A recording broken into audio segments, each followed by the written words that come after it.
Dimitri Payet va-t-il redevenir Dimitri Payet, messieurs? C'est la question que j'ai envie de vous poser. On a vu un Payet flamboyant sous Marcelo Bielsa, excellent, extraordinaire, même à West Ham pendant une saison.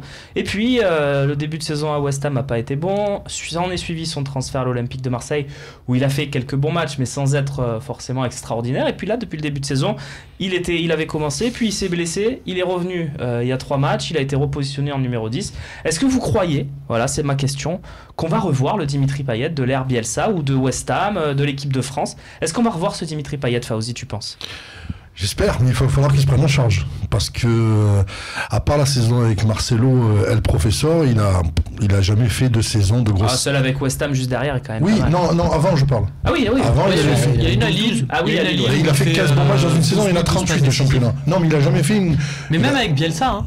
Même avec Bielsa, 25 matchs, c'est beaucoup. On rappelle, c'est sa fin de saison où il est vraiment prodigieux. Même quand on perd, on prend 5 buts contre Lorient à domicile, il est extraordinaire.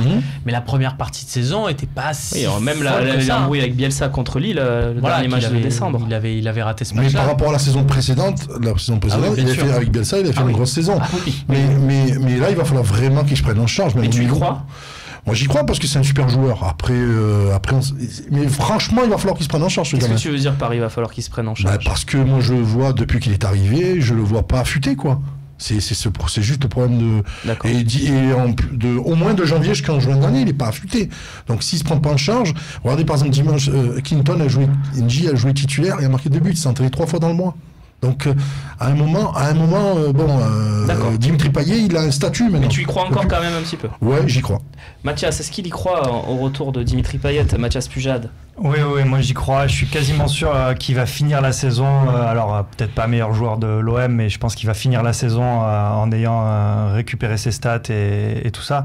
Après, moi je suis plus dubitatif sur le recrutement de Payet. Alors attention, quand il est arrivé, j'étais super content. Et puis c'était le mercato d'hiver et c'était le signal envoyé par la nouvelle direction, donc j'étais vraiment content. Mais en fait, en y réfléchissant, je suis un peu plus dubitatif parce que je me dis Champion Project avec une somme de 200 millions, donc ce qui a été annoncé, c'est peut-être un peu plus, un peu moins, mais c'est-à-dire qu'à un moment, la somme, elle est plafonnée et il va falloir vendre des joueurs pour gagner de l'argent, pour acheter des joueurs. Ouais. Et je me dis finalement, des joueurs comme Payet, comme Mitroglou, c'est des joueurs qui sont peut-être bons, qui feront peut-être une très bonne saison, mais est-ce qu'à long terme, ça va aider le Champions Project? C'est-à-dire est-ce qu'on pourra les revendre en fait? D'accord. Après, l'avantage de ce projet-là, je suis désolé. C'est pas grave, mais c'est souvent sur ma boucle ça tombe ce soir. Vas-y, Romain. C'est vraiment pour répondre à Mathias, parce que regarde la philosophie de Nice. Quand ils prennent des Dante, quand ils prennent des Balotelli, quand ils prennent des Schneider, mais bon, Schneider, c'est pas encore une réussite, mais voilà, ce qu'étaient Dante et Balotelli, c'est pas des joueurs qui vont revendre non plus, mais ça permet à ceux qui sont à côté de prendre de la valeur, de faire une équipe avec de bons résultats, et derrière, ils peuvent vendre un Dalbert 29 millions à l'Inter, parce que le Dalbert, il a passé une saison à côté de Dante.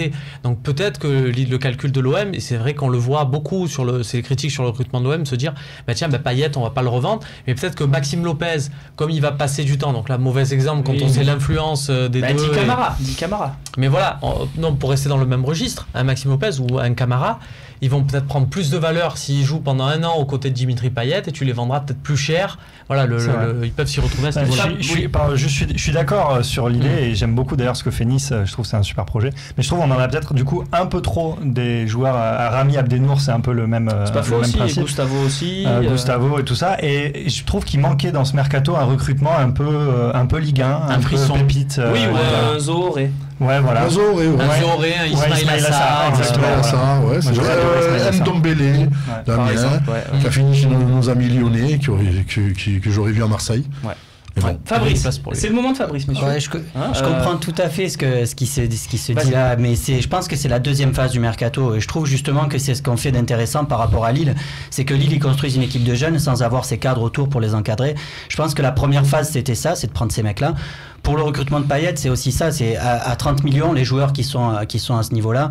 Combien de joueurs à 30 millions en ce moment veulent venir à l'OM? Dans cette gamme-là, je pense qu'il n'y en avait pas énormément. Il fallait vraiment compter sur le fait qu'il avait cette envie de retour.